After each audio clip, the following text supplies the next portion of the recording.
Sa unang tingin, para itong malalaking pink na mga bato. Ngunit ang totoo, ang mga batong ito ay asin. Kilala sa buong mundo bilang pink Himalayan salt. Makikita sa video na napakaraming nakatambak na rock salt. Ang mga ito ay nakahanda na para iproseso. Bukod sa pangunahing produkto nilang asin for consumption, ginagawa din nila itong iba't ibang produkto.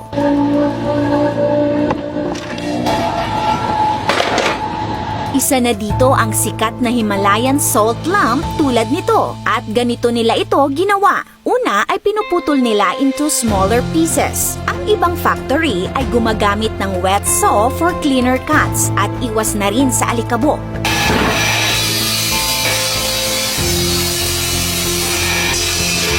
Matapos maputol ay nagdi-drill sila ng butas sa gitna. Huhulmahing bowl gamit ang lathe machine.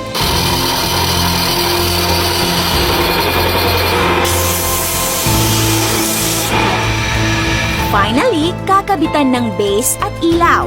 At ito na ang finished product. Karamihan sa pink salt ay namimina sa ilalim ng bundok na ito sa Pakistan. Una ay mano-mano silang gagawa ng butas gamit ang pickaxes at hand drill. Tapos ay nilalagyan ng gunpowder upang pasabugin ito.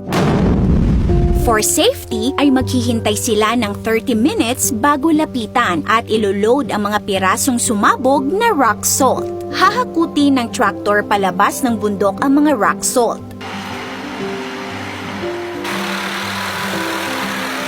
Napakarami ang nakukuha nilang rock salt sa minahang ito na umaabot sa 400,000 tons bawat taon ayon sa Business Insider. Sa labas ng bundok ay pipiliin ang magagandang blocks at ililipat ito sa truck na siyang magdadala sa iba't ibang factories sa Pakistan. At sa processing facility na ito ay talaga namang napakaraming mga pink rock salt ang nakaimbak. At alam nyo ba ang mahal ng asin na ito? Sa Lazada Laz Mall, may nagbebenta nito na halos umabot na sa 500 pesos per kilo. Malayo sa presyo ng common iodized salt. Bakit kaya mahal ang pink Himalayan salt?